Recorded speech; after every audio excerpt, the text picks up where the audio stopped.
Well, thank you very much. Wow. This is a nice building, I have to tell you.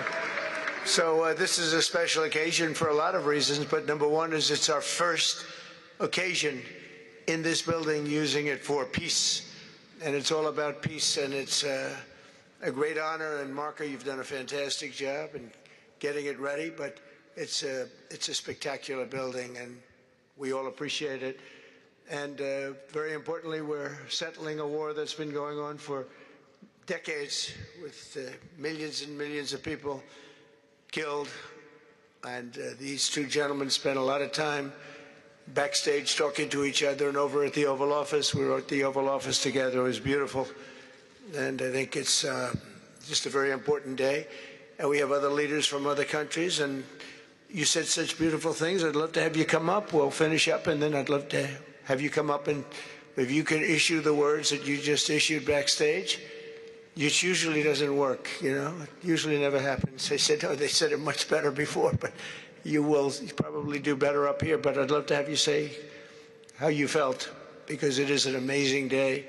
Great day for Africa, great day for the world, and for these two countries, and they have so much to be proud of. And I want to thank the leaders. I want to thank you very much. It means maybe more because we are here together for the first time ever in this building. Brand new, beautiful building. I don't want to tell you how much it costs, because I hear it's a lot. Okay? They don't build inexpensively here. But I just want to thank you very much. So please sit down, everybody. I want to thank everybody for being here. It's a momentous occasion. It's truly incredible setting. It's very few places I've seen like this. In this holy season, we prepare to celebrate the birth of the Prince of Peace. We have come to the U.S. Institute of Peace to sign a historic agreement that will end one of the longest-running conflicts anywhere in the world, with far more than 10 million people killed. Today, we commit to stopping decades of violence and bloodshed and to begin a new era of harmony and cooperation between the Democratic Republic of the Congo and Rwanda. I want to thank the two courageous leaders. They are courageous leaders. They really are courageous leaders, great people. President Tshisekedi of the Democratic Republic of the Congo and President KAGAME of Rwanda. They are amazing people, and they had stories to tell me that were incredible. Really fascinating in so many different ways. Sad and beautiful, both sad and beautiful, and today makes them beautiful. I've just held really fantastic meetings with both men and representatives of other countries, where we discussed the importance of upholding this new agreement. Very detailed, powerful agreement. I also want to thank several foreign guests and dignitaries in attendance to celebrate this magnificent event, including the President of Angola. Please, would you stand? And so great to see you. Thank you. The President of Burundi. Thank you very much. Great to see you again. The President of Kenya. We have the Olympics here. You know, they do very well in the Olympics, those runners. I don't know what the heck you do with those runners, but they are very good. I've been watching them for a long time. So we have the Olympics coming to the United States. You know that. Thank you very much. And you'll come as our guest. Thank you. And the President of the Council of Ministers of Togo. Thank you. Thank you very much. The Vice President of Uganda. Thank you. It's such a beautiful color. Like all these guys are wearing these dark suits. You just stand out for a lot of reasons. You're beautiful.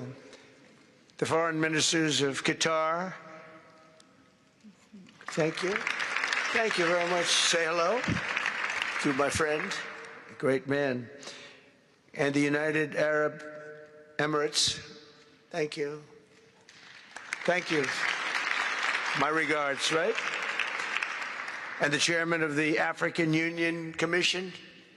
who's done a fantastic job, and thank you for all your help. We appreciate all your help. A special group of people. A very special thanks as well to Secretary of State Marco Rubio. Marco, please stand. Thank you. And thank you for putting a certain name in that building. I said, boy, that is beautiful. That blew up last night. They said, that's a great honor. It really is. On this building, it's a great honor. Thank you very much. I assume you had a lot to do with that. Just a little bit. Yeah. Thank you. Appreciate it. And Senior Advisor for Africa, Masad Boulos, who's been fantastic. Thank you, Masad. All of these people, every one of them were indispensable in forging this agreement. Let me also recognize Senators Mike Rounds and Lindsey Graham. Lindsey, thank you. Mike, wherever you may be. Thank you. Thank you, Mike. Representatives Ronnie Jackson. Where's Ronnie? Ronnie is that great guy. He won his race in Texas by 48 points, right, Ronnie? So I don't have to ask if he's in any. I don't even have to endorse him anymore. It doesn't matter. Save the paper, right? Great job. Chris Smith. Chris? Thank you, Chris. Great. Good job. Trent Kelly. Trent? Thank you very much. Thank you. And the acting president of the Institute for Peace, Darren Beatty. Thank you, Darren, very much. Thank you very much, Darren. For more than 30 years, one of the worst conflicts on earth has been raging in eastern Congo. Millions and millions of people have been tragically killed, went on forever, and countless more have been displaced from their homes. Families have been destroyed. It's been a disaster. Many administrations have tried, but probably not too hard, knowing who preceded me. But they tried. It says they've tried. But we tried harder to end this conflict. But they've accomplished, obviously, they accomplished very little because the killing went on at levels that just got worse and worse.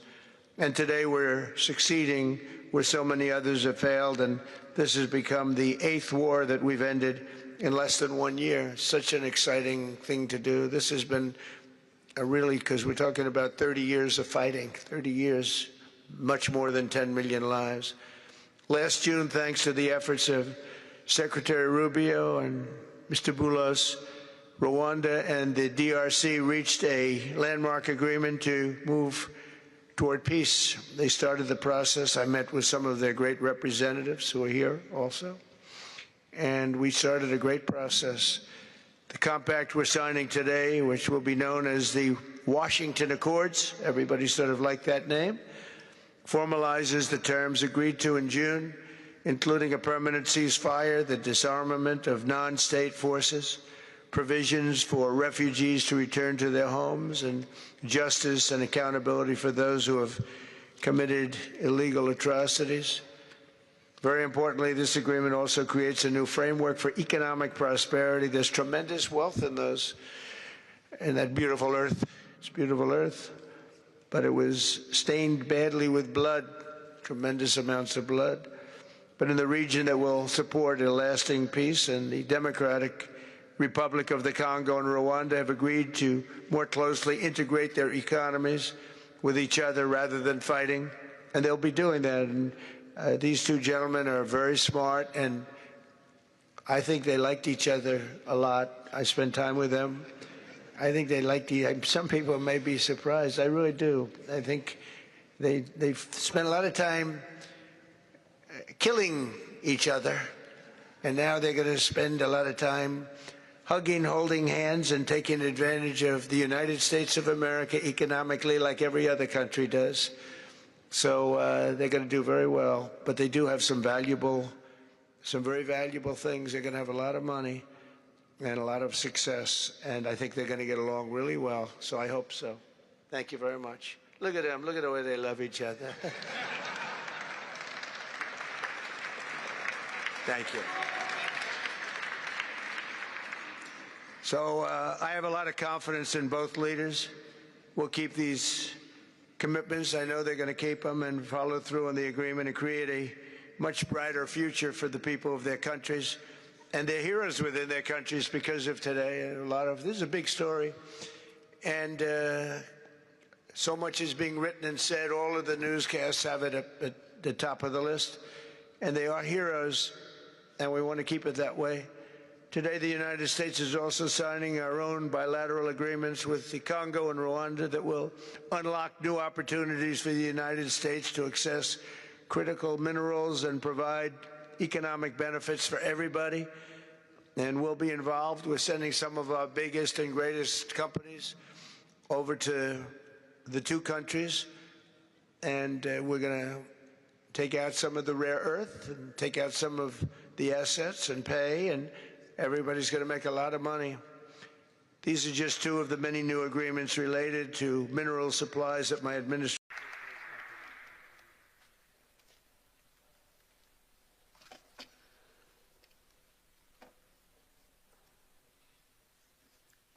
Excellency Donald Trump, President of the United States of America, Excellencies, heads of state and government and former heads of state, distinguished ladies and gentlemen, I want to begin with some words of thanks.